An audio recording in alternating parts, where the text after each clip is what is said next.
নয়া ফাঁদে পড়ে সর্বস্ব হারিয়েছিলেন ব্যবসায়ী। প্রশাসনের দ্বারস্থ হয়ে অবশেষে খোয়া যাওয়া মোটা অঙ্কের টাকা ফেরত পেলেন ব্যবসায়ী। অশোকনগর থানার অন্তর্গত হিজলিয়ার বাসিন্দা এমডি নাজমুস শাহাদার বছর 36-এর ব্যবসায়ী দিল্লির একটি কোম্পানির সঙ্গে সোশ্যাল মিডিয়া মারফত যোগাযোগ করেন। বাজারে চলতি দামের থেকে অনেকাংশই কম দামে ইলেকট্রিকের জিনিসপত্র মেলায় বাড়তি লাভের আশায় ও সংস্থার সঙ্গে গাঁটছড়া বাঁধেন। প্রথম অর্ডার 56,600 টাকার ইলেকট্রিক সামগ্রী ঠিকঠাক মতো পেয়ে গেলেও দ্বিতীয় ধাপের অর্ডারে 2,22,800 টাকার ইলেকট্রনিক্স জিনিসপত্র এর জন্য এই কোম্পানিকে দিলেও তারপরই পরবর্তীতে শুরু হয় সমস্যা। তারপর থেকে ফোন অফ পাওয়া যায়। এই কোম্পানির ফোন কোনো রকমভাবে আর যোগাযোগ করা সম্ভব হয়নি। প্রতারিত হয়েছেন বুঝতে পেরেই অশোকনগর থানার পুলিশের দ্বারস্থ হন ডিসেম্বরের 20 তারিখ। গোটা ঘটনার কথা জানিয়ে থানায় লিখিত অভিযোগ দায়ের করেন। এরপরই তদন্তে নেমে পুলিশ ওই কোম্পানির অ্যাকাউন্টটি চিহ্নিত করে তা সিজ করেন। এরপরই গোটা ঘটনা খতিয়ে দেখে ওই প্রতারিত ব্যক্তির খোঁজ না মিললেও থানার পুলিশের হাত থেকে খোয়া যাওয়া 2,22,800 টাকা ফিরে পেলেন ব্যবসায়ী।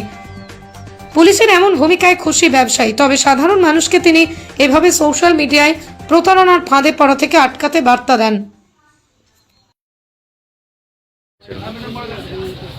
আমার কন্ট্যাক্ট আউট হয়ে যায়, তার মানে ওদের সঙ্গে যে হোয়াটসঅ্যাপে যে চ্যাটগুলো হতো বা হোয়াটসঅ্যাপ যে কলিংগুলো হতো সেখানে ব্লক হয়ে যায়। ব্লক করে দেওয়ার পরেই বুঝতে পারি যে আমি প্রতারিত। প্রথমে আপনার সাথে কীভাবে তারা যোগাযোগ করে? ওরা আমার অনলাইন সাইট থেকে আমার খোঁজ পায়, কারণ আমি গুগলে হচ্ছে আমার বিজনেস অ্যাড্রেস দেওয়া আছে, ওখান থেকে ওরা আমার সঙ্গে যোগাযোগ করে এবং মালের প্রলোভন দেয়, রেট কম আছে, ঠিক আছে। সেইভাবে আমি ওদের সঙ্গে যোগাযোগ করি এবং ওদের বিজনেসের যা যাবতীয় ডিটেলস আমাকে পাঠায়, সব ফ্রড ওরা জানতে পারে। প্রথমে তো আপনি আবার একটা টাকা দিয়েছিলেন। হ্যাঁ। কত টাকা দিয়েছিলেন, কি পেয়েছিলেন তার বিনিময়ে? মাল দিয়ে দিয়েছি। কত টাকা? 56,600 টাকা। তারপরে কি হয়? তারপরের ট্রানজ্যাকশান 2,22,800 টাকা। সেই ট্রানজ্যাকশান আমার মাল পাঠায়, ব্লক করে দেয় এবং আউট অফ কন্ট্যাক্ট। তারপরে কীভাবে বুঝতে পারেন আপনি প্রতারিত হয়েছেন?